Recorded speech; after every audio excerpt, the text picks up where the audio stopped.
Welcome to learning tube channel. आज हम लोग नंबर सिस्टम में रिमाइंडर थ्योरम को आगे कंटिन्यू करने वाले हैं। इससे पहले भी रिमाइंडर थ्योरम का एक कॉन्सेप्ट हो चुका था। अब हम उसी रिमाइंडर थ्योरम को आगे कंटिन्यू करेंगे। ठीक है, तो जैसे एक सवाल है कि यदि किसी संख्या को 12 से भाग देने पर शेषफल 10 बचता है, यदि उसी संख्या को हम लोग 3 से भाग देंगे तो शेष क्या प्राप्त होगा। जिससे इस टाइप के सवाल को बनाने के लिए सबसे पहले कॉन्सेप्ट समझते हैं। जैसे कोई संख्या है आपके पास 21 ने 20 मान लेते हैं, यानी कोई संख्या है 20। अगर हम इसको 9 से डिवाइड करेंगे 9 से, तो कितना बार में, यानी 9 दूना 18 शेष लग जाएगा, और ये 18 बार में लगेगा और शेष कितना दे देगा, 2 दे देगा। ठीक है, अगर हम इसी 20 को 9 से डिवाइड कर रहे हैं, इसी 20 को 9 से नहीं, अब 3 से डिवाइड कर रहे हैं। अगर 3 से डिवाइड करें तो 3 छः के 18 लगेगा, और फिर यहाँ पे 2 शेष दे देगा। कहने का मतलब है, अगर हम 9 से डिवाइड कर रहे हैं 20 को, तो यानी 2 शेष दे रहा है। यानी अगर हम 3 से डिवाइड कर रहे हैं 20 को, तो भी 2 शेष दे रहा है। तो जहाँ तक 9 काटेगा 20 तक, यानी 20 में 9 जहाँ तक लगेगा वहीं तक तो 3 भी लगेगा। तो हम ऐसा कर सकते हैं, एक और एग्जाम्पल लेते हैं। जैसे अगर कोई संख्या है 10, ठीक है, अगर हम इस 10 को 10 में 21 में अगर हम 10 से डिवाइड करें तो कितना बार में, 2 बार में लगेगा, यानी 10 दूना 20, यानी एक शेष बचा। अगर हम इसी 21 को 5 से डिवाइड करते हैं, यानी 5 चौका 20, यानी कितना शेष बच रहा है, एक शेष बच रहा है। यानी 10 से भी भाग देने पर एक शेष बच रहा है, और 5 से भी भाग देने पर एक शेष बच रहा है। ऐसा क्यों? क्योंकि 10 जहाँ तक काटेगा, यानी सॉरी यहाँ पे 20 होगा, यानी 10 जहाँ तक कटेगा वहीं तक 5 भी काट देगा इसको। तो यानी 10 से भाग देने पर जो शेष बचेगा वही 5 से भी भाग देने पर शेष बचना चाहिए। तो वही सवाल यहाँ पूछ रहा है, अगर 12 से भाग देने पर 10 शेष बच रहा है तो 3 से भी भाग देने पर 10 शेष बचना चाहिए। लेकिन शेषफल कभी भी भाजक से बड़ा नहीं होता है, तो इसीलिए हम क्या करेंगे, शेषफल में ही 3 से भाग देंगे तो 3 तिया 9, और शेष कितना बच जाएगा, 1 बच जाएगा। यानी यहाँ पे जो शेष बचेगा वो 1 बचेगा। तो इस सब टाइप के सवाल में कुछ नहीं करना है, शेषफल में ही हम लोग भाग दे देंगे। पहले 10 शेष बचता था, अब उस संख्या को अगर हम 3 से भाग, यानी उस संख्या को 3 से भाग देना है, तो हम कुछ नहीं करेंगे, शेषफल को ही 3 से भाग दे देंगे। क्यों? क्योंकि जहाँ तक 12 काटेगा वहीं तक 3 भी उसको काट देगा, तो यानी उससे आगे 10 शेष बचेगा, तो 10 में हम 3 से भाग दे देंगे। ठीक है, तो लेकिन एक कंडीशन होना चाहिए, ये जो 3 है वो 12 का गुणनखंड होना चाहिए। जैसे कहने का मतलब, जैसे 20 से भाग देने पर 16 बच रहा है, तो 20 का ही गुणनखंड 5 है, तो 5 से भाग देने पर कितना बचेगा, तो हम क्या करेंगे, 16 में ही 5 से भाग दे देंगे, यानी 5 तिया 15, यानी कितना शेष बच जाएगा, 1 शेष बच जाएगा। इसका जो आंसर आएगा वो 1 आ जाएगा। ठीक है, अब जैसे एक और सवाल लेते हैं। जैसे किसी संख्या को 12 से भाग देने पर 8 शेष बचता है, तो 3 से भाग देने पर, यानी 12 का ही गुणनखंड 3 है, 12 का ही गुणनखंड 3 है, तो यानी अगर हम 12 से भाग देने पर 8 शेष बचता है, तो 3 से भाग देने पर हम क्या करेंगे, शेष को ही 3 से भाग दे देंगे, तो 3 दूना 6, यानी 2 शेष बचा। यानी इसका जो आंसर आएगा वो 2 शेष आएगा। ठीक है, बाकी 173 खुद से बना लेना है। अब जैसे यहाँ पे बोला जा रहा है 141 से भाग देने पर 21 शेष बचता है, तो यहाँ पे इसका गुणनखंड 11 नहीं है, यानी 141 का गुणनखंड 11 नहीं हो रहा है, तो 11 से भाग देने पर कितना बचेगा, इसका हम हल नहीं निकाल सकते हैं। यहाँ पे क्या था कि जैसे बोला जा रहा था 12 से भाग देने पर, जैसे ये सवाल ले लेते हैं, 12 से भाग देने पर 10 शेष बचता है, तो 12 का ही गुणनखंड 3 है, यानी जब उसके गुणनखंड से भाग देना रहेगा तभी हम शेषफल को भाग देंगे। लेकिन इसका गुणनखंड यानी 141 का गुणनखंड 11 नहीं है, तो इसका जो आंसर होगा वो हल संभव नहीं है। सेम उसी तरह से अगर 31 से भाग देने पर 11 शेष बचता है, तो 31 का गुणनखंड तो 6 नहीं है, तो 6 से भाग देने पर कितना शेष बचेगा, इसका जो आंसर होगा वो हल संभव नहीं है। यानी इसका जो आंसर होगा ऑप्शन नंबर डी हो जाएगा। तो इससे ये निष्कर्ष निकला, यानी अगर 52 का गुणनखंड यहाँ 9 रहता, तब हम यहाँ 9 को 33 को 9 से डिवाइड कर देते, लेकिन 52 का गुणनखंड 9 नहीं है, तो जो इसका आंसर होगा वो हल संभव नहीं है होगा। ठीक है, सेम इसी तरह से 176 नंबर बना लेना है। अब नेक्स्ट आते हैं, जैसे ये सवाल देखते हैं, किसी संख्या को 256 से भाग देने पर 112 शेष बचता है, तो 16 से भाग देने पर कितना शेष बचेगा? तो यानी 256 का ही गुणनखंड 16 है। यानी जब हम 256 से भाग देने पर 112 शेष बचता है, तो 16 से भाग देने पर शेषफल निकालने के लिए हम क्या करेंगे? 112 को 16 से ही भाग कर देंगे, क्योंकि यहाँ पे जो 16 है वो 256 का गुणनखंड हो रहा है। तो 16 सत्ते 112 हो जाता है। तो यानी यहाँ पे कट जाएगा, यानी जी शेष कितना बचेगा? 0 शेष बचेगा। ठीक है, जब गुणनखंड दिया जाए तो हम कुछ नहीं करेंगे, शेषफल को ही 16 से भाग कर देंगे। जैसे 78 नंबर, किसी संख्या को 144 से भाग देने पर शेषफल 48 बच रहा है, तो 12 से भाग देने पर क्या शेष आएगा? यानी 144 का गुणनखंड 12 हो रहा है, यानी 144 12 से कट जाएगा, तो हम क्या करेंगे? 48 को ही 12 से डिवाइड कर देंगे। तो यानी 12 से डिवाइड करेंगे तो 12 चौका 48, यानी पूरे कट जाएगा, तब शेष कितना बचेगा? 0 शेष बचेगा। इसका जो आंसर होगा वो सी हो जाएगा। बाकी 179 खुद से बना लेना है। नेक्स्ट आते हैं, एक संख्या 227 को किस अभाज्य संख्या से भाग देने पर प्रत्येक दशा में 2 शेष बचें? यानी अगर प्रत्येक दशा में 2 शेष बच रहा है, तो इसका मतलब 227, यानी एक संख्या को 227 को किस संख्या से भाग देने पर प्रत्येक दशा में 2 शेष बचे? यानी अगर हम 227 को भाग देंगे और प्रत्येक दशा में 2 शेष बचेगा, तो इसका मतलब 225 तक कट जाएगा। 225 तक कट जाएगा तभी तो 2 शेष बचेगा ना। तो 225 को कौन कौन काटेगा? 225 को कौन कौन काटेगा? यानी 5 2 7 2 9, यानी 9 3 से कट रहा है, यानी 3 भी इसका फैक्टर हो जाएगा। 225 को 3 भी काट देगा और 225 को 5 भी काट देगा। और अभाज्य संख्या में एक 3 और 5 ही काट पाएगा इसको। तो इसका जो आंसर होगा वो 3 5 से अगर हम भाग देंगे तो 225 तक कट जाएगा और 2 शेष बच जाएगा। ठीक है, तो इसी तरह हम इसको बनाएंगे। जिससे एक सवाल और लेते हैं। अब यहाँ बोला 101 को किस संख्या से भाग दें अभाज्य संख्या से कि शेष 1 बचे? अगर शेष 1 बचेगा तो इसका मतलब 100 तक कट जाएगा। 100 तक कट जाएगा, शेष 1 बचेगा तो 100 तक कटेगा, तो यानी 100 को कौन कौन काटेगा? 100 तक कौन कौन कट जाएगा? यानी 100 का फैक्टर कौन होता है? 2 होता है, 5 होता है अभाज्य संख्या में, और 7 9 ये सब तो होता नहीं है। तो 2 5 10, 10 तो भाज्य संख्या आ गया, और फिर 10 के बाद 20, ये सब भाज्य संख्या आ गया। तो इसका 2 ही फैक्टर, 2 ही संख्या ऐसा है, 2 और 5। अगर हम 101 में भाग देंगे तो 100 तक कट जाएगा और शेष 1 देगा, यानी इसका जो आंसर होगा वो ऑप्शन नंबर ए हो जाएगा। जैसे 181 फिर देख लेते हैं। एक संख्या को 152 को किस अभाज्य संख्या से भाग दे कि शेषफल 2 बचे प्रत्येक दशा में? यानी शेषफल अगर 2 बचेगा तो इसका मतलब 150 तक कट जाएगा। 152 में अगर शेषफल 2 बचेगा तो इसका मतलब 150 तक कट जाएगा। तो 150 का फैक्टर कौन कौन हो जाएगा? आपके पास 2 हो जाएगा, और फिर 5 हो जाएगा, फिर 3 हो जाएगा, 2 5 3, और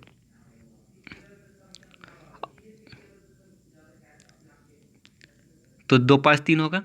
तो इसका जो आंसर होगा वो देखिए, 2 तो हो नहीं सकता है, सॉरी 2 5 3 हो रहा है यहाँ पे, 2 5 3, 2 तो हो नहीं सकता, क्योंकि 2 से अगर हम 152 में काटेंगे, और वैसे भी शेषफल भाजक के बराबर नहीं होता है, यानी 2 तो हो नहीं सकता है। तो जो इसका आंसर होगा वो 5 और 3 हो जाएगा, 3 और 5 होगा। 2 इसलिए नहीं होगा क्योंकि जो शेषफल होता है, शेषफल वो भाजक से छोटा होना चाहिए, भाजक के बराबर भी नहीं होना चाहिए। तो यहाँ पे जो 150 का फैक्टर 2 हो रहा है और शेषफल भी 2 प्राप्त हो रहा है, तो यानी शेषफल और भाजक बराबर हो जा रहा है। तो शेषफल और भाजक को बराबर नहीं करना है, शेषफल को भाजक से छोटा ही रखना है। तो जो इसका जो आंसर होगा वो 5 और 3, यानी 5 और 3 से अगर हम भाग देंगे तो 150 तक कट जाएगा और 2 शेष बच जाएगा। नेक्स्ट सवाल देखते हैं। यदि किसी संख्या k को 6 से भाग देने पर 3 शेष बचता है, 2k को 6 से भाग देने पर कितना शेष बचेगा? एक छोटा सा एग्जाम्पल लेते हैं। जैसे हम लोग 6 को 4 से डिवाइड कर रहे हैं, 6 को 4 से नहीं, यानी 5 को हम लोग क्या कर रहे हैं? 5 को 4 से डिवाइड कर रहे हैं, तो एक बार में लगेगा, तो 4 एकम 4, यानी 1 शेष बचा।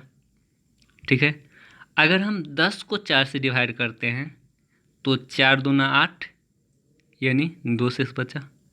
यानी जब हम भाजक को भाज्य को दोगुना किए यानी संख्या को दोगुना किए तो हमारा शेषफल भी क्या आया, दोगुना आ गया।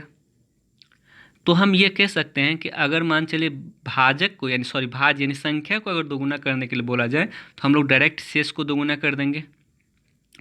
तो यहाँ पे क्या है कि के को 6 से भाग करने पर 3 शेष बच रहा है, तो 2k को यानी संख्या को दोगुना करने के लिए बोला है तो हम क्या करते हैं, शेष को ही दोगुना कर देते हैं। तो 3 गुना 6, अगर हम 6 को ये 6 से भाग देंगे तो 6 कन 6 कट जाएगा पूरी, और कितना शेष दे देगा, 0 शेष देगा। यानी इसका जो आंसर होगा वो डी हो जाएगा। यानी कहने का मतलब संख्या को अगर हम दोगुना करेंगे तो शेष भी दोगुना बचेगा। तो शेष इसका मतलब 6 बचेगा, और अगर हम 6 को 6 से भाग देंगे तो यहाँ पे 0 शेष बचेगा। एक और एग्जांपल के माध्यम से समझते हैं। जैसे अगर हम k को 10 से भाग देने पर 5 शेष बच रहा है, तो अगर हम 2k को 10 से भाग देंगे यानी हम संख्या को दोगुना करने, तो संख्या को दोगुना करने से हमारा शेष भी दोगुना हो जाएगा, यानी 15 10 ही शेष बचेगा।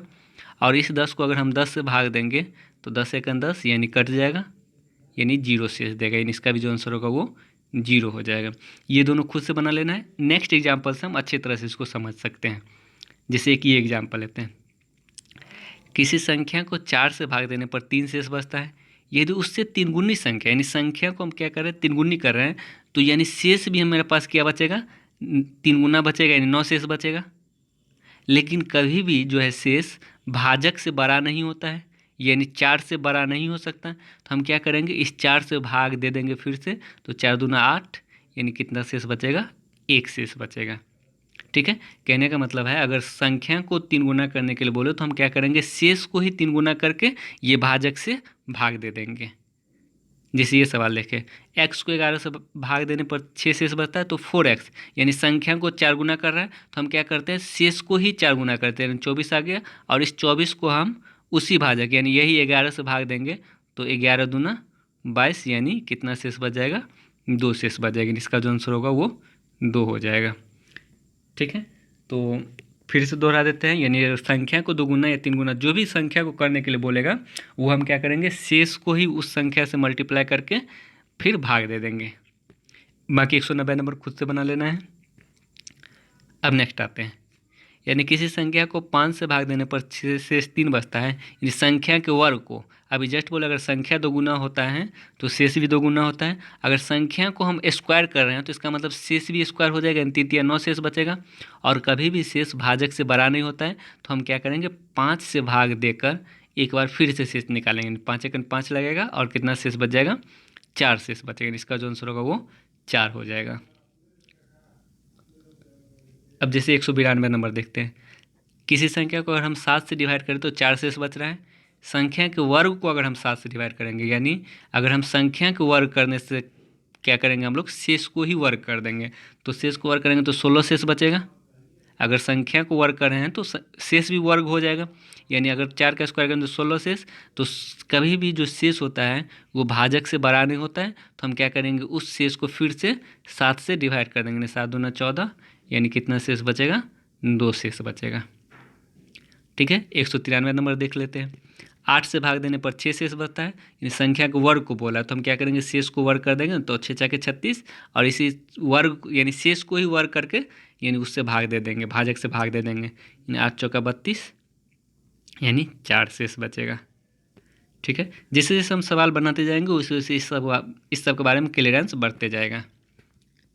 अब जैसे किसी संख्या को 7 से भाग देने पर 5 शेष बचता है। संख्या के घन को 7 से भाग देने, संख्या के घन को संख्या का घन करने से अच्छा हम लोग क्या करेंगे, शेष का घन कर देंगे तो 125 शेष बचेगा।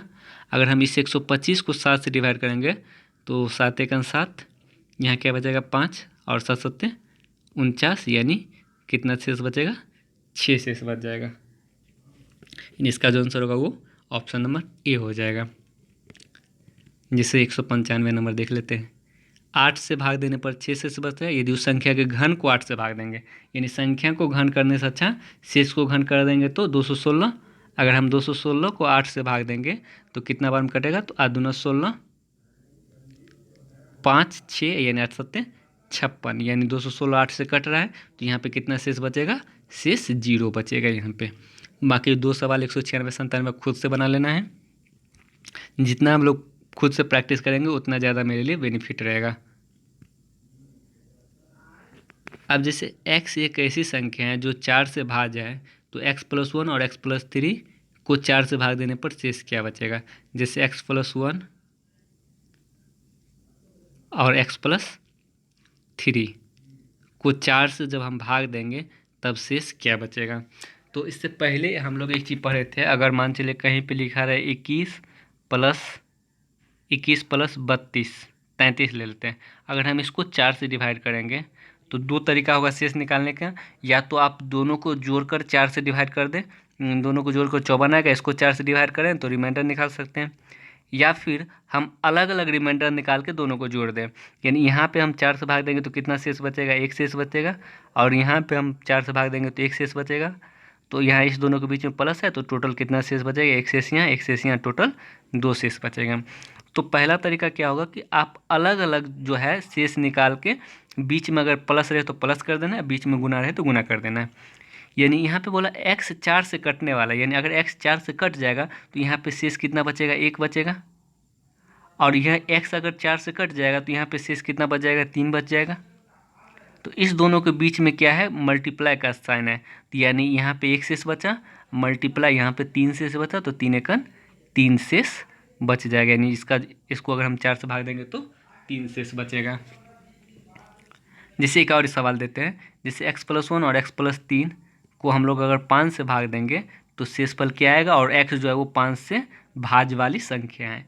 जैसे x+1 और x+3 को अगर हम 5 से भाग देंगे तो शेष क्या आएगा, और ये x जो है वो 5 से कटने वाली संख्या है।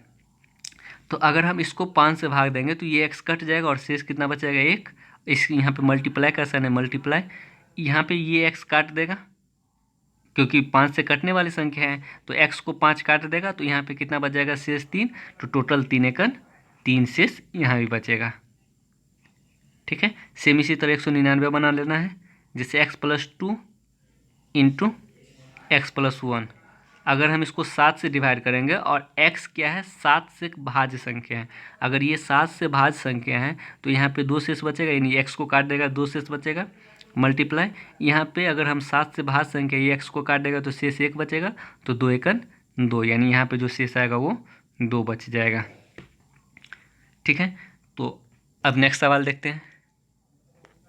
किन्हीं दो संख्या का अंतर 212 है, यदि बड़ी संख्या को छोटी संख्या से भाग दिया जाए तो भागफल 5 और शेषफल 8 बचता है। तो हम दो संख्या मान लेते हैं x - y, यानी ये जो अंतर है वो कितना है, 212 है।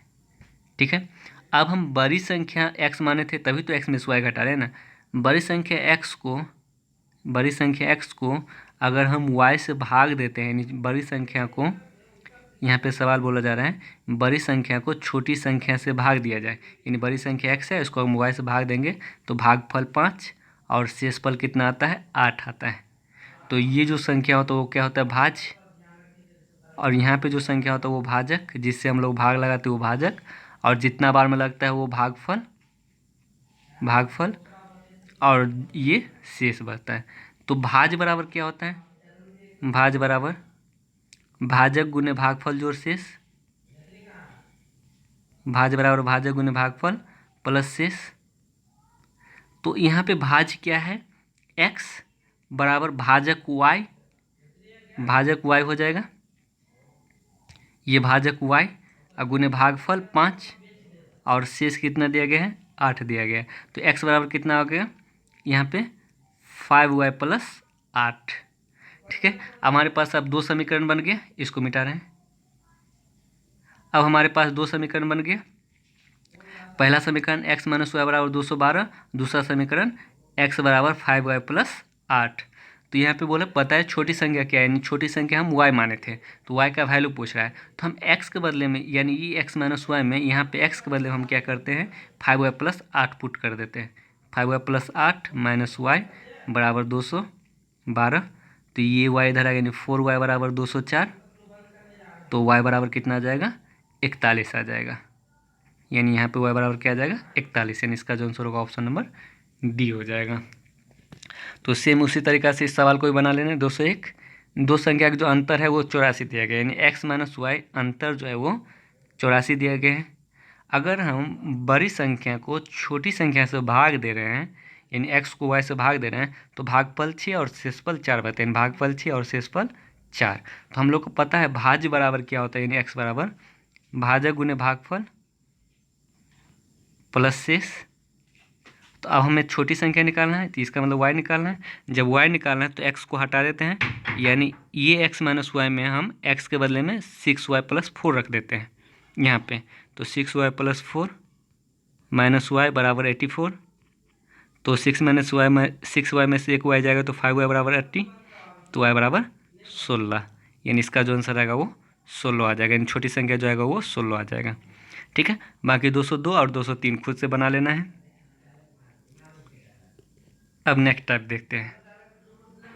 किसी संख्या को 5 से भाग देने पर शेषफल 4 बचता है, उस संख्या को अगर हम 10 से भाग दें तो शेषफल क्या प्राप्त होगा। ये एक नया टाइप का सवाल आप लोग को मिला होगा। जैसे अगर हम 5 से भाग देते हैं तो शेषफल 4 बचता है, तो हम वैसा वैसा ग्रुप बना लेते हैं कि वो संख्या क्या क्या होगा। जैसे अगर हम 5 से किसी को भाग दे रहे हैं तो हमारे पास शेषफल 4 बच रहा है। अगर हम भाजक को 1 मानते हैं तो इसका मतलब ये 9 हो जाएगा, यानी क्योंकि भाजक गुने भागफल प्लस शेष, यानी ये इसका मतलब संख्या 9 होगा। अगर हम 5 से भाग दे रहे हैं और अगर हम भाजक 2 मानते हैं, शेषफल तो 4 आ रहा है, यानी भागफल अगर हम 2 मानते हैं तो इसका मतलब वो संख्या कितना हो जाएगा, 14 हो जाएगा। ठीक है, यानी 5 9 10 प्लस 14, यानी 14 को भी हम 5 से भाग देंगे तो शेषफल कितना आ जाएगा, 4 आ जाएगा। अब एक चीज़ गौर करने वाली है, हमारे पास दो संख्या आ गई, एक संख्या 9 आया, एक संख्या 14 आ गया। अब हम इस 9 को अगर हम 10 से भाग दें, क्या बोला, अगर संख्या में 10 से भाग दें, यानी अगर हम 9 को 10 से भाग देंगे तो यानी ये भाजक से कम है, तो इसका मतलब शेष कितना बचेगा, 9 ही शेष बच जाएगा। और अगर हम इस 14 को अगर हम 10 से भाग देंगे तो 10 एक 10, यानी शेष कितना बच गया, 4 बच गया, यानी हमारे पास दो अलग अलग शेष बचता है। तो कभी भी हम अगर संख्या के दोगुना से हम भाग देंगे तो कभी भी अगर हम संख्या से दोगुना से भाग देंगे तो हमारे पास दो अलग अलग शेष बचेगा, और वो जो शेष होगा क्या बचेगा, पहला शेष आपका जो 5 से भाग देने पर जो शेष आता है वो रिमाइंडर बचेगा ही, पहला रिमाइंडर। और जो दूसरा रिमाइंडर होगा वो भाजक और प्लस रिमाइंडर, यानी इस दोनों का योग हो जाएगा, 5 + 4 9। तो हम याद रखेंगे, अगर हम किसी संख्या से भाग देने पर, किसी संख्या से यानी किसी संख्या में हम किसी भाजक से भाग देने पर अगर कोई शेष बच रहा, रिमाइंडर आ रहा है, तो उस भाजक के दोगुने से हम उस संख्या में भाग देंगे तो हमें दो शेष बचेगा, पहला शेष डी और दूसरा शेष डी प्लस आर। तो यानी पहला शेष कितना बचेगा, 4, और दूसरा शेष 4 + 5 9, यानी इसका जो ऑप्शन होगा वो सी हो जाएगा। जैसे यहाँ पे देखें, यानी 8 से भाग देने पर 7 शेष बच रहा है, तो हम 16 से यानी दोगुने से हम भाग दे रहे हैं, संख्या को दोगुना नहीं कर रहा है। इससे पहले जो सवाल पढ़ रहे थे उसमें संख्या को हम दोगुना कर रहे थे, यहाँ पे संख्या को दोगुना नहीं कर रहे हैं, यहाँ पे भाजक को दोगुना कर रहे हैं। अगर भाजक को दोगुना करेंगे तो क्या होगा, हमारे पास दो शेष बचेगा, पहला शेष आर और दूसरा शेष आर प्लस डी, यानी पहला शेष आपका 7 था तो 7 बचेगा ही, और दूसरा शेष 7 + 8 यानी 15 शेष बचेगा। ठीक है, अगर हम संख्या को दोगुने से भाग देंगे, यानी अगर हम भाजक को दोगुना करेंगे तो हमारे पास दो शेष बचेगा, अगर भाजक को 3 गुना करेंगे तो हमारे पास 3 शेष बचेगा, अगर भाजक को 4 गुना करेंगे तो हमारे पास 4 शेष बचेगा। तो ये 205 206 बना लेना है। अब नेक्स्ट देखते हैं, किसी संख्या को 4 से भाग देने पर दो शेष बच रहा है, संख्या में 8 से भाग देने पर, यानी दोगुना से हम बोल रहे हैं, दोगुना से भाग दे रहे हैं, तो क्या होगा, पहला शेष आर बचेगा ही, दूसरा शेष आर प्लस डी, यानी पहला शेष आर 2 बचेगा ही, दूसरा शेष आर प्लस डी, यानी 2 + 4 यानी 6 शेष बचेगा, यानी इसका 2 शेष बचेगा, या तो 2 बचेगा या तो 6 बचेगा। अब नेक्स्ट सवाल देखते हैं, यानी सेम उसी तरह है, पिछले सवाल की तरह ही है, इसको बना लेना है। दोगुना बोल रहा है तो पहला शेष आपका 3 बचेगा ही, 3, और दूसरा शेष आपका आर प्लस डी, यानी 3 + 5 8 बच जाएगा, यानी भाजक को दोगुना करेंगे तो 2 शेष बचेगा, और भाजक को 3 गुना करेंगे तो 3 शेष बचेगा। जैसे 3 से भाग देने पर अगर 1 शेष बच रहा है तो 9 से भाग देने पर कितना शेष बचेगा, तो पहला से 3 गुना कर रहे हैं हम, तो हम बोल जब 2 गुना करेंगे तो 2 शेष बचेगा। भाजक को अगर 3 गुना करेंगे तो 3 शेष बचेगा। पहला शेष r, दूसरा शेष r प्लस डी, तीसरा शेष r प्लस 2d। ठीक है, तो अगर हम भाजक को 3 गुना करेंगे तो 3 शेष बचेगा। पहला शेष r, दूसरा शेष r प्लस डी और तीसरा शेष r प्लस 2d। ये कब? जब हम 3 गुना करेंगे। अगर हम लोग 4 गुना करेंगे, संख्या को 4 गुना करेंगे, वो भी देख ही लेते हैं। 4 गुना करेंगे तो पहला शेष r बचेगा, दूसरा शेष r प्लस डी बचेगा, तीसरा शेष r प्लस 2d बचेगा और चौथा शेष r प्लस 3d बचेगा। ठीक है, तो यहाँ पे हम लोग भाजक को 3 गुना कर रहे हैं तो पहला शेष यानी 1 बचेगा और दूसरा शेष 1 प्लस 3 यानी 4 बचेगा और तीसरा शेष 1 प्लस 3 दूना 6 यानी जो डिविडेंड होगा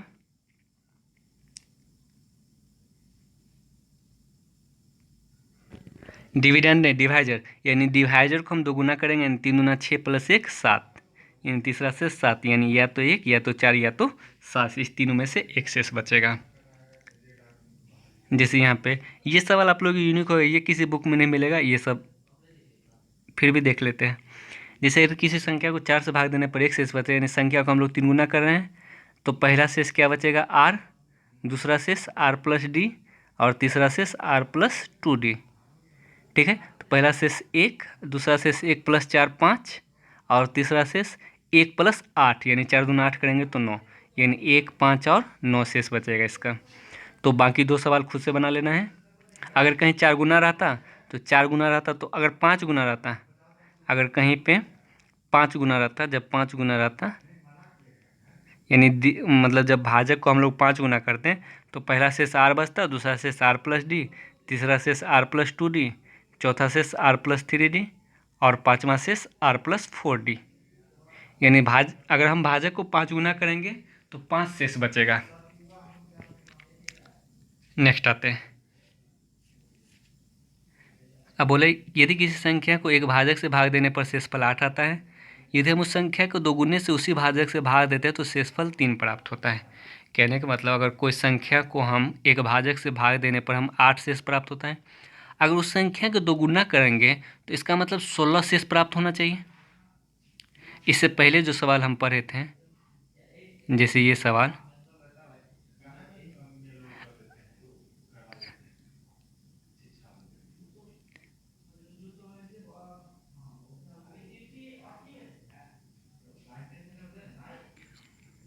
जैसे इसमें x को 11 से भाग देने पर शेषफल 6 बचता था, तो 4x को संख्या से भाग देने पर यानी संख्या को 4 गुना करें तो हम लोग क्या करते थे, शेषफल को 4 गुना कर देते थे कि अगर संख्या 4 गुना होगा तो शेषफल भी क्या हो जाएगा, 4 गुना हो जाएगा। तो उसी तरह से यहाँ पे अगर हम किसी भाजक से भाग देने पर 8 शेष प्राप्त हो रहा है, यदि संख्या को 2 गुना करेंगे तो इसका मतलब 16 शेष प्राप्त होना चाहिए, लेकिन शेषफल कितना प्राप्त हो रहा है, 3 शेषफल प्राप्त हो रहा है। तो इसका मतलब हम कह सकते हैं इस 16 को हम लोग 13 से भाग दिए होंगे।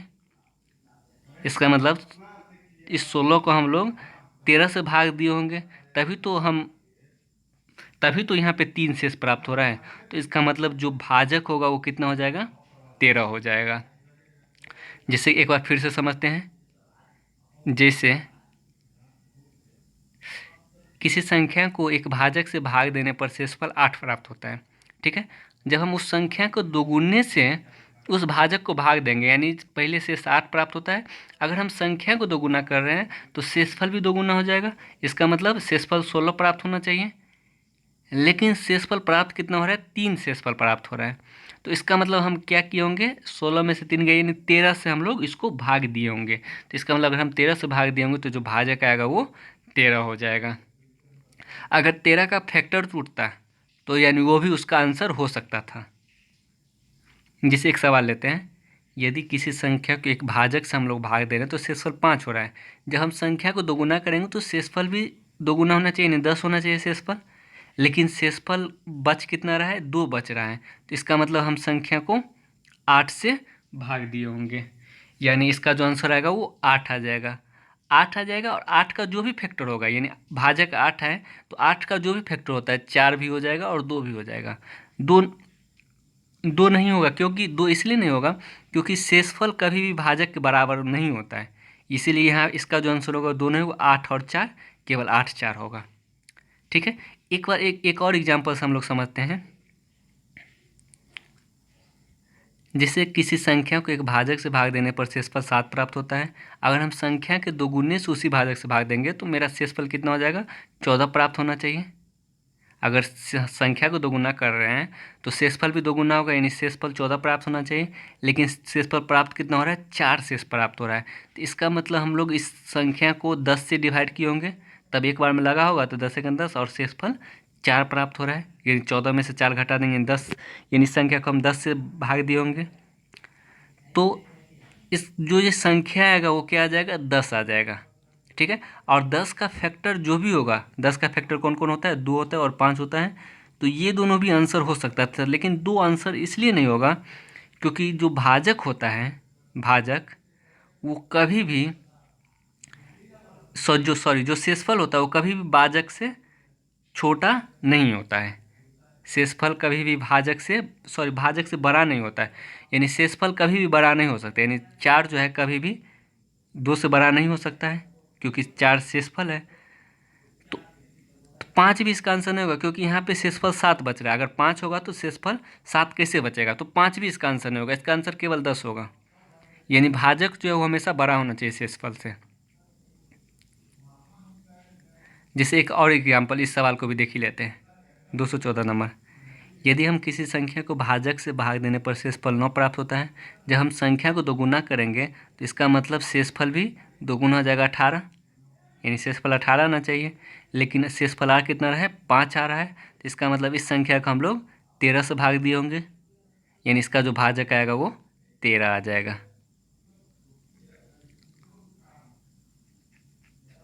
अब नेक्स्ट आते हैं, यदि किसी दो संख्या को एक ही भाजक से भाग देने पर शेषफल 5 और 6 बचता है। दोनों संख्या के योगफल को अगर उसी भाजक से भाग दे तो शेषफल 4 बचता है। जैसे अगर हम इससे पहले भी सवाल पढ़े थे, अगर हम 42 प्लस कहीं पे अगर 43 हो, 42 प्लस 41 हो, अगर इसको 4 से भाग देने के लिए बोला जाए तो शेषफल कितना आएगा। तो सबसे पहले हम क्या करते थे, यहाँ पे अलग शेष निकाल लेते थे। दो संख्या के योग को अगर हम 4 से भाग दें तो शेषफल क्या होगा, या तो यहाँ पे हम अलग शेष निकाल लेते थे और यहाँ पे अलग शेष 1 आ गया, और इस दोनों शेष को हम क्या करते थे, ऐड कर देते थे। तो यानी शेषफल कितना आ जाता, 3 आ जाता। उसी तरह से अगर हम दोनों भाजक, एक ही भाजक से दो संख्या को भाग देंगे तो शेषफल 5 और 6 प्राप्त हो रहा है। तो हम संख्या के योगफल को अगर हम भाग दें, या तो संख्या के योगफल को हम भाग देकर शेषफल निकाल लें, या फिर हम डायरेक्ट शेषफल को ही ऐड कर दें। तो हमारे पास अगर हम संख्या को जोड़ रहे हैं, यानी संख्या के योगफल को उसी भाजक से भाग देंगे, तो यहाँ 5 बचा था और यहाँ 6 बचा था, तो टोटल 11 शेष बचना चाहिए। अगर संख्या के योग को हम उसी भाजक से भाग देंगे, लेकिन शेष कितना बच रहा है, 4 बच रहा है। तो इसका मतलब उस संख्या को हम लोग 7 से भाग दिए होंगे, यानी इसका जो आंसर होगा वो ऑप्शन नंबर ए हो जाएगा। कहने का मतलब है, अगर हम दो संख्या को एक ही भाजक से भाग देने पर शेषफल 5 और 6 प्राप्त हो रहा है। यदि संख्या के योगफल को उसी भाजक से भाग दें, अगर संख्या को योग करेंगे तो शेषफल भी योग हो जाएगा, यानी शेषफल भी ऐड हो जाएगा। अगर शेषफल ऐड होगा तो टोटल मेरे पास 6 5 11 शेष बचना चाहिए, लेकिन शेष बच कितना रहा है, 4 बच रहा है। इसका मतलब 11 में हम लोग 7 से भाग दिए होंगे तो एक बार में लग जाएगा 7, और 4 शेष बच जाएगा। यानी हम लोग 11 में 4 घटा देंगे तो 7 इसका भाजक आ जाएगा। एक और एग्जाम्पल लेते हैं, तो अच्छे से क्लियर हो जाएगा। जैसे अगर हम दो संख्या को एक ही भाजक से भाग देते हो तो शेषफल 3 और 4 बचता है। अगर हम संख्या के योगफल को भाग देंगे तो हमारे पास कितना बचना चाहिए, 7 बचना चाहिए, लेकिन शेष बच कितना रहा है, 2 बच रहा है। तो इसका मतलब हम लोग 5 से भाग दिए होंगे, यानी अगर संख्या को हम एक ही भाजक से भाग दे रहे हैं तो 3 और 4 शेष बच रहा है।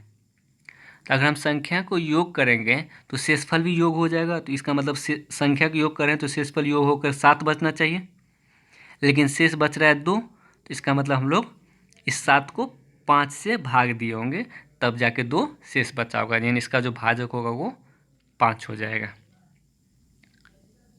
अब नेक्स्ट आते हैं, अब ये उत्तरोत्तर शेष यानी लगातार शेषफल का बात करते हैं। इस टाइप का सवाल कैसे बनता है उसका पहले हम बेसिक समझ लेते हैं। जिसे कहने का मतलब है, अगर कोई संख्या हम ले लेते हैं 100, छोटा सा ही संख्या लेते हैं 78, ठीक है। अगर हम इसको 5 से भाग देंगे तो कितना बचेगा? 15 पंचे 75, यानी 15 बार में लगेगा और शेष कितना बच जाएगा? 3 बच जाएगा। अगर इसी 15 को अगर हम लोग 3 से भाग देते, 3 से नहीं कोई और संख्या लेते 4, इसी 15 को अभी हम लोग अब क्या कर रहे हैं? 4 से भाग दे रहे हैं, तो हम कितना बार में लगाएंगे? 4 तिया 12, 3 बार में लगेगा और यहाँ कितना शेष बचेगा? 3 शेष बचेगा। तो हम क्या देखें, इस 78 को हम दो लगातार संख्या 5 और 4 से भाग दिए तो शेषफल कितना आया? 3 यहाँ भी आया, 3 यहाँ भी आया। मतलब जो शेष आया वो लगातार क्रमशः 3 और 3 आ गए हैं। एक और छोटा सा एग्जाम्पल लेते हैं, वहाँ पे क्लियर हो जाएगा।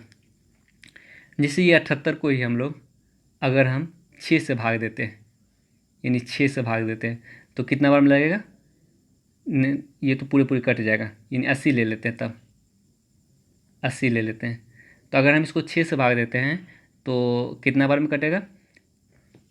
12, 13, 13 छः 78, 13 बार में कटेगा, यानी तो शेष कितना बचेगा? 2। अब फिर इस 13 को हम लोग अगर हम 5 से डिवाइड करेंगे तो 5 दूना 10 और शेष कितना बचेगा? 3 बचेगा। यानी हम कह सकते हैं, यानी इस 80 को अगर हम 6 और 5 से कंटिन्यूस भाग दिए तो शेष कितना बचा? लगातार 2 और 3 बच गए, ठीक है। और यहाँ पे जो लिखेंगे वो क्या लिखेंगे? भाजक लिखेंगे। यहाँ पे जो लिखेंगे वो भाजक लिखेंगे। अब इस सवाल को हम लोग कैसे बनाएंगे? जैसे हम किसी संख्या को 3 और 5 से भाग देने पर, यानी पहला बार हम 3 से भाग दिए और दूसरा बार 5 से भाग दिए, तो हमारे पास शेषफल कितना बच रहा है? 1 और 2 शेष बच रहा है। तो पहले हम निकाले तो वो संख्या क्या था? अंतिम भाजक यहाँ पे नहीं दिया गया, तो हम मान लेते हैं कि अंतिम बार हम 1 से लगाए थे। तो इसका मतलब 5 एकन 5 अब प्लस 2, यहाँ पे 7 होगा, तभी तो हम 1 बार में लगाए होंगे, तो यहाँ पे 2 शेष बच गया। अब यहाँ पे जब 7 आ गया तो यानी 7 तिया 21 अब प्लस 1 22, यानी शेष संख्या जो होगा वो 22 हो जाएगा। अब देखिए 22 को अगर हम 3 से भाग देंगे तो 7 बार में लगेगा और 1 शेष बच जाएगा। एक मिनट फिर से देखते हैं। जैसे ये 22 को हम 3 से भाग देंगे तो 7 बार में लगेगा और 1 शेष बच जाएगा। फिर इस 7 को अगर हम 5 से भाग देंगे तो 1 बार में लगेगा और 2 शेष बच जाएगा। इसका मतलब वो संख्या मेरे पास कितना आ गया? 22 आ गया। अब क्या बोला? उसी संख्या को 15 से भाग देने पर, यानी इस संख्या को अगर हम 15 से भाग देते तो 1 बार में लगेगा और कितना रिमाइंडर बच जाएगा? 7 शेष बच जाएगा। इसका जो शेष आएगा वो 7 बच जाएगा। अब इस सवाल को बनाना कैसे है वो देखते हैं अगले सवाल के माध्यम से। जैसे किसी संख्या को आप 5 और 7 से भाग दे रहे हैं, यानी 5 और 7 से भाग दे रहे हैं, तो शेषफल कितना बच रहा है? 2 और 3 बच रहा है। तो सबसे पहले हम ये संख्या कैसे निकालेंगे? संख्या क्या था वो हम कैसे निकालेंगे? अंतिम भाजक नहीं दिया गया है तो हम अंतिम भाजक को 1 मान लेते हैं। तो इसका मतलब यहाँ पे जो संख्या होगा वो 7 एकन 7 प्लस 3, यानी इसको गुना करना है और इसको जोड़ना है। भाज बराबर क्या होता है? भाजक गुने भागफल जोड़ शेष। तो 7 एकन 7 प्लस 3 10, यानी अंतिम भाजक जो है ये 10 आ जाएगा। अगर ये वाला संख्या निकालें तो इस दोनों गुना करके ये जोड़ेंगे, 10 पंचे 50 2 52, यानी संख्या मेरे पास 52 आ गया। अब इस 52 को अगर हम 35 से भाग देंगे तो कितना शेष बचेगा? 1 बार में लग जाएगा और 17 शेष बच जाएगा, यानी इसका जो आंसर आएगा वो 17 आएगा। अब नेक्स्ट सवाल देखते हैं। एक और सवाल इस पर प्रैक्टिस कर लेते हैं, उसके बाद फिर एक सवाल खुद से प्रैक्टिस कर लेना है। जैसे किसी संख्या को लगातार हम 6 और 9 से भाग देते हैं, जिससे अगर हम कोई संख्या है और उसको अगर हम पहले 6 से भाग देते हैं फिर 9 से जब हम भाग देते हैं तो शेष कितना बचता है? 6 से भाग देने पर 3 और 9 से भाग देने पर 5 शेष बचता है। तो अंतिम भागफल अगर कुछ नहीं दिया जाए, अंतिम भागफल अगर कुछ नहीं दिया जाए तो क्या मान लेना है? अंतिम भागफल को 1 मान लेना है। तो इसका मतलब अब क्या होगा? पहले गुना करेंगे, 9 एकड़ 9 प्लस 5 14, यानी यहाँ पे 14 आ जाएगा भाजक, यानी इस संख्या के लिए जो भाज होगा वो 14 आ जाएगा। अब फिर ये हम क्या करेंगे, 14 छक्के 84 अब +3 87, यानी इसका मतलब जो संख्या आएगा वो कितना आ जाएगा 87। अगर हम 87 को 54 से भाग देंगे तो कितना शेष बचेगा, यानी आप क्या बोले, यदि उस संख्या को 54 से भाग देने पर शेषफल क्या बचेगा, यानी 87 को अगर 54 से भाग देंगे तो एक बार में लगेगा और शेष कितना बच जाएगा 23 बच जाएगा, यानी इसका जो आंसर आएगा वो 23 हो जाएगा।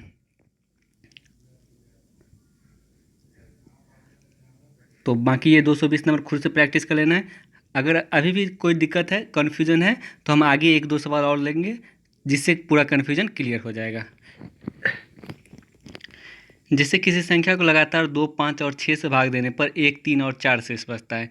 यानी कोई संख्या है, ये संख्या अगर हम इसको 2 और 5 और 6 से जब हम भाग देते हैं तो क्या क्या, 2 से भाग देने पर 1 शेष बचता है, और 4 से भाग देने पर, 5 से भाग देने पर 3 शेष बचता है, और 6 से भाग देने पर 4 शेष बचता है, यानी 1, 3, 4 लगातार शेष बचता है। तो पहले हम क्या करते हैं, वो संख्या ज्ञात कर लेते हैं। अगर अंतिम भाजक कुछ नहीं दिया जाए, अंतिम भाजक कुछ नहीं दिया तो हम मान लेंगे अंतिम भाजक 1 है। तो इस संख्या के लिए यानी अब क्या करेंगे, 6 × 6 पहले गुना करेंगे और फिर प्लस करेंगे, तो 6 × 6 अब +4 10 हो जाएगा। अब फिर यहाँ करेंगे 10 × 5 50 अब +3, यानी यहाँ पे 53 आ जाएगा, और यहाँ पे 53 दूना 106 +1, यानी एक जो संख्या आएगा वो 107 आ जाएगा। अब हमारे पास जब संख्या पता चल गया 107 है, तो अब उसी संख्या को 60 से भाग देने पर, यानी उसी 107 को अगर हम 7 से भाग देंगे 60 से, तो एक बार में लग जाएगा 60, तो कितना शेष बचेगा 47, यानी इसका जो शेष बचेगा वो 47 बचेगा। अब जैसे एक सवाल और देख लेते हैं। जैसे अगर हम किसी संख्या को लगातार 4, 6 और 9 से भाग देते हैं तो क्रमशः 2, 3 और 5 शेष बचता है। यानी जब हम 4, 6 और 9 से भाग देते हैं किसी संख्या को तो क्रमशः कितना शेष बचता है 2, 3 और 5। तो अंतिम भाजक कुछ नहीं दिया गया तो हम 1 मान लेंगे। अब क्या करेंगे, पहले ये दोनों गुना करेंगे, 9 × 9 अब +5 14 हो जाएगा यहाँ पे, फिर 4 × 6 = 84 अब +3 87 हो जाएगा यहाँ पे, फिर 87 को 4 से गुना करेंगे तो यानी 340 आ जाएगा, अब +2 यानी 342, इसका मतलब वो संख्या होगा 342। 342 में ये 87 से कटेगा 2 शेष बचेगा, और 87 6 से कटेगा तो 3 शेष बचेगा, और ये 14 एक बार में कटेगा तो 5 शेष बचेगा, यानी 342 संख्या आ गया। अगर हम इस 342 को 216 से भाग देंगे तो एक बार में लग जाएगा 216, तो कितना शेष बचेगा 6 प्लस यहाँ पे 2 और 126, यानी इसका जो शेषफल बचेगा वो 126 बच जाएगा। सेम उसी तरह से ये 122 123 नंबर बना लेना है। अब नेक्स्ट सवाल देखते हैं।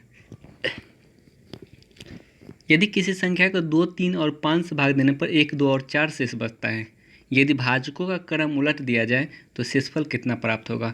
सबसे पहले हम आते हैं कि 2, 3 और 5 से भाग देने पर, यानी 2, 3 और 5 से भाग देने पर शेष कितना कितना बचता है 1, 2 और 4 शेष बचता है। तो अंतिम भाजक कुछ नहीं दिया जाए तो हम अंतिम भाजक को 1 मान लेंगे। अब क्या करेंगे, इसको गुना करेंगे, फिर ये ऐड करेंगे, तो 5 × 5 + 4 9 हो जाएगा। अब फिर क्या करेंगे, इसको गुना करके ये ऐड कर देंगे, 9 × 27 2 29 हो जाएगा। और फिर क्या करेंगे, 29 दूना 58 और 1 59, यानी जो संख्या आ गया वो 59 आ गया। अब क्या बोला, यानी यही संख्या को, यानी यही 59 को भाजक का क्रम अब उलट देंगे। यानी पहले 2, 3, 5 से भाग दे रहे थे, अब हम लोग उलट के 5, 3, 2 से भाग देंगे। अगर हम 59 में 5 से भाग देंगे तो 11 बार में लगेगा, 11 × 5 = 55, और शेष कितना दे देगा 4 दे देगा। अब इस 3 को यानी 11 को अगर हम 3 से भाग देंगे तो 3, 3 और 3 बार में लगेगा और शेषफल 2 दे देगा। फिर हम 3 में अगर हम 2 से भाग देंगे तो 2, 1 × 2 एक बार में लगेगा और शेषफल 1 दे देगा। जितना बार में लगे उसको बीच में लिखना है और जितना शेष बचे उसको साइड में लिखना है। तो अगर हम भाजक को क्रम उलट दें, यानी 5, 3, 2 से भाग दिए तो मेरे पास शेष क्या आ गया 4, 2 और 1 आ गया, यानी इसका जो आंसर होगा ऑप्शन नंबर सी हो जाएगा। जैसे एक सवाल और देखते हैं। अगर हम किसी संख्या को 2, 3, 6 से उत्तरोत्तर भाग दिया जाए तो शेषफल 1, 2, 4 बचता है। यानी 2 और 3 और 6 से अगर हम लोग भाग देते हैं तो शेष कितना कितना बचता है, 1, 2 और 4 बचता है। ठीक है, अंतिम भाजक नहीं दिया गया है तो अंतिम भाजक अगर कुछ नहीं दिया जाए तो हम अंतिम भाजक को 1 मान लेंगे। अगर अंतिम भाजक 1 मानेंगे तो 6 का 6 प्लस 4 यानी ये भाजक 10 हो जाएगा। फिर 10 दिया 30 प्लस 2 यानी ये भाजक 32 हो जाएगा। अब फिर 32 9 64 प्लस 1 यानी 65, यानी ये जो आएगा वो 65 आ गया, यानी इसका मतलब जो संख्या आ गया 65 आ गया। अब क्या बोले, यदि भाजकों का क्रम उलट दे, यानी 65 संख्या में जो संख्या 65 आया इसमें भाजक का क्रम उलट कर भाग दें, यानी भाजक का क्रम पहले 2, 3 और 6 था, अब भाजक का क्रम हम 6, 3 और 2 कर देंगे, तब शेषफल क्या आएगा। यानी जब हम 6 से यहाँ पे लगाएंगे तो 10 बार में लगाएंगे, 6 10 60 और शेष कितना बच जाएगा 5। अब हम इस 10 को अगर 3 से लगाएंगे तो 3 3 9 यानी 3 बार में लगाएंगे तो शेष कितना बचेगा 1, यानी 3 3 9 लग जाएगा तो 1 शेष बचेगा। अब फिर ये 3 को हम 2 से 1 बार में लगाएंगे तो 2 1 2 और शेष कितना बचेगा 1 बचेगा। यानी अगर हम भाजक के क्रम उलट के भाग दें 6 3 2 से, तब जो शेष बचेगा वो 5 1 और 1 शेष बचेगा। ठीक है, ये दोनों सवाल खुद से प्रैक्टिस कर लेना है, क्लियरली समझ में आ जाएगा। अब जैसे ये सवाल है, ये सवाल भी सेम उसी तरह से बनाएंगे हम लोग। यहाँ पे 4 संख्या, इससे पहले 2 संख्या और 3 संख्या था, अब 4 संख्या हो गया। यानी 3 5 7 और 9 से भाग देने पर शेषफल कितना बचता है 1 4 और 6 और 1 शेष बचता है। ठीक है, तो संख्या क्या होगी, तो अंतिम भाजक कुछ भी नहीं दिया गया तो अंतिम भाजक हम क्या मान लेंगे 1 मान लेंगे। तो ये भाजक कितना हो जाएगा 9 1 9 प्लस 1 10 हो जाएगा। फिर 10 से 70 अब प्लस 6 76 हो जाएगा। फिर 76 पंचे 6 पंच 30 और 380 प्लस 4 384 हो जाएगा। कहीं कुछ गलती तो नहीं की है, ठीक है 384 होगा। फिर 384 दिया 4 3 12 अतिरिक्त 24 1 25 और फिर 1152 आइए प्लस 1 यानी 1153 हो जाएगा। यानी जो संख्या होगा वो क्या आ जाएगा 1153 आ जाएगा। तो इसी तरह अगर 5 संख्या भी देगा 5 भाजक भी देगा तो हम इस तरीके से सवाल को बना सकते हैं, यानी पहले बार गुना करेंगे फिर इस दोनों को ऐड करेंगे। सेम इसी तरह से इसको भी बना लेना है। जब हम लोग 2 4 5 और 7 से भाग देते हैं तो कितना शेष बचता है 1 2 4 और 3 शेष बचता है।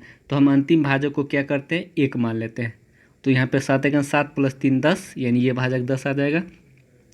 अब 10 पंचे 50 प्लस 4 ये भाजक 54 आ जाएगा। और 54 चौके कितना हो जाएगा 216 प्लस 2 218 218 को 2 से गुना करेंगे तो 18 9 36 यानी 436 प्लस 1 यानी 437, यानी इसका जो संख्या आएगा वो 437 आ जाएगा। ठीक है, बाकी 28 29 नंबर खुद से प्रैक्टिस कर लेना है। अब नेक्स्ट आते हैं, जैसे किसी संख्या को 3 5 और 7 से बारी बारी भाग दिया जाए तो शेषफल 2 4 5 प्राप्त होता है। तो बताइए कि संख्या क्या होगा यदि अंतिम भागफल 4 दिया जाए। सॉरी, ये भागफल था, अंतिम भागफल अगर 4 दिया जाए, यहाँ पे हम क्या बोला जाए 3 5 और 7 से भाग दिया जाए तो शेषफल कितना बचता है 2 4 5। ठीक है, और यहाँ पे बोला अंतिम भागफल 4 हो, यानी ये अंतिम भागफल जो है वो 4 दिया गया है। अंतिम भागफल अब की बार 4 दे दिया गया, पहले नहीं दिया रहता था तो हम लोग अंतिम भागफल को क्या मान लेते थे 1 मान लेते थे। ठीक है, लेकिन अब की बार अंतिम भागफल 4 दिया गया है। अब संख्या निकालना तो 7 चौको 28 अब प्लस 5 33, फिर 33 पंचे 165 अब प्लस 4 169, फिर 169 से 3 बार में कटेगा तो 507 अब प्लस 2 यानी 509, यानी वो जो संख्या आएगा वो क्या आ जाएगा 509। यदि अंतिम भाजक दिया जाए, सॉरी अंतिम भागफल दिया जाए तो अंतिम भागफल को वही लेना है, अगर नहीं दिया जाए अंतिम भागफल तो अंतिम भागफल को 1 मान लेना है। अब सेम इसी तरह से इसको बनाएंगे। अगर 2 5 और 6 से हम लोग भाग देते हैं कंटिन्यूस, 2 5 और 6 से भाग देते हैं तब कितना शेष बचता है 1 3 5 शेष बचता है। और अंतिम भागफल कितना दिया गया है 2 दिया गया है। तो संख्या निकालने के लिए क्या करेंगे, सबसे पहले छेद में 12 अब 5 17 17×5 = 85 या +3 88 और 88 दूना 176 +1 यानी 177, यानी वो जो संख्या है वो क्या आ जाएगा 177 आ जाएगा। ये सवाल भी बहुत सारे एग्जाम में ये सवाल पूछ लिए जाते हैं, इसीलिए इसका प्रैक्टिस रहना बहुत ज़रूरी है। अब जैसे ये सवाल देखते हैं, 349 को अगर हम 349 को अगर हम x 4 3 और 2 इससे भाग देंगे तब शेष क्या बचेगा 4 1 2 1 शेष बचेगा। अगर हम 349 को x 4 3 2 से भाग देते हैं तो 4 1 2 1 शेष बचता है और अंतिम भागफल 2 दिया गया है, यानी अंतिम भागफल 2 दिया गया है। ठीक है, तो ये x का वैल्यू पूछ रहा है। अगर हम संख्या निकालें तो सबसे पहले क्या करेंगे 2 1 2 2 दूना 4 +1 5 हो जाएगा। यहाँ पे 5 तिया 15 +2 यानी ये 17 हो जाएगा। 17 चौका 68 +1 यानी 69 होगा। अब यहाँ पे 69 को x से गुना करेंगे और +4 जोड़ेंगे तो संख्या आ जाएगा, और संख्या कितना दिया गया है 349 के बराबर दिया गया है। ठीक है, अभी तक हम जो प्रोसेस से बना रहे थे उसी प्रोसेस से इसको ही बनाएंगे। तो यहाँ पे केवल x था, तो अगर 2 रहता तो 69 को 2 से गुना करके 4 ऐड कर देते हैं, लेकिन यहाँ पे x है तो 69 को x से गुना करके 4 ऐड करेंगे तो संख्या आ जाएगा, और संख्या कितना दिया गया है 349 दिया गया है। अगर 4 उधर जाएगा तो 69 x बराबर 345, तो x बराबर कितना हो जाएगा यानी 9 5 45 यानी 5, यानी जो x का मान आएगा वो क्या आ जाएगा 5 आ जाएगा। ऑप्शन नंबर डी हो जाएगा। जिसे एक सवाल और देखते हैं, यदि 519 में a 5 3 2 से भाग दें तो अंतिम भागफल 2 और शेषफल 3 1 2 1 शेष बचता है। पहले ये सवाल को छोटा कर लेते हैं। अब आते हैं, जैसे 519 में जब हम लोग a 5 3 और 2 से जब हम भाग देते हैं तो शेष क्या बचता है 3 1 7 1, यानी 3 1 7 1 शेष बचता है। और अंतिम भागफल कितना दिया गया है, अंतिम भागफल 2 दिया गया है। अंतिम भागफल अगर नहीं दिया रहता तो हम लोग 1 मान लेते, लेकिन अंतिम भागफल 2 दिया गया है तो अंतिम भागफल को 2 लेना पड़ेगा। अब हम इस सवाल को बनाए, संख्या निकालें तो सबसे पहले 2 दूना 4 +1 यानी यहाँ भागफल 5 आ जाएगा। फिर 5 तिया 15 +7 22 यानी यहाँ भागफल 22 आ जाएगा। 22 पंच 110 +1 यानी 111, 110 +1 111 यानी यहाँ भागफल 111 आ जाएगा। अब क्या करेंगे, इस दोनों को गुना करके ये ऐड करेंगे, यानी a गुना 111 + 3 बराबर 519। ठीक है, 1 मिनट, कहीं कुछ गलती तो नहीं की। 2 दूना 4 +1 5 और 5 तिया 15 +7 22, 22 पंच 110 +1 3 1 2 1, सॉरी यहाँ पे गलती हो गया, 3 1 2 1 शेष बचता है। यहाँ पे 2 शेष, यहाँ पे 2 दिया गया है, 3 1 2 1 शेष बचता है। तो 5 तिया 15 +2 17 यहाँ पे हो जाएगा, और 17 पंच 85 +1 86 यहाँ हो जाएगा। 17 पंच 85 +1 86। अब 86 गुने a + 3, अब जो यहाँ पे आएगा वो आ जाएगा 86 गुने a + 3, ये किसके बराबर आ जाएगा 519 के बराबर आ जाएगा, यानी ये संख्या के बराबर आ जाएगा 86 गुने a + 3। अगर 3 उधर जाएगा तो 86 a बराबर 515 सॉरी 516 हो जाएगा। अगर 519 में से 3 घटाएंगे तो a बराबर कितना हो जाएगा 6 6 का 36 8 6 का 48, यानी a बराबर 6 आ जाएगा। यानी इसका जो x का मान आएगा वो 6 आ जाएगा। ठीक उसी तरह 234 और 235 खुद से प्रैक्टिस कर लेना है। तो आज का सेशन यहीं समाप्त होता है। हम लोग नंबर सिस्टम में आगे मिसलेनियस सीरीज चलेगा। अब नंबर सिस्टम में जो मिसलेनियस टाइप से क्वेश्चन होते हैं उनका प्रैक्टिस करेंगे। अभी बहुत कुछ सीखना है नंबर सिस्टम में। जो लोग टेलीग्राम पे नहीं जुड़े वो टेलीग्राम पर जुड़ जाएंगे, क्योंकि मैथ का जो प्रैक्टिस सेशन होता है वो टेलीग्राम पे हर रोज़ क्वेश्चन प्रोवाइड कर दिया जाता है। जो टेलीग्राम का लिंक होगा वो वीडियो के डिस्क्रिप्शन में मिल जाएगा। अभी तक जो लोग चैनल सब्सक्राइब नहीं किए, चैनल को जरूर सब्सक्राइब कर लीजिएगा और वीडियो को लाइक कर दीजिएगा। Thank you, bye bye.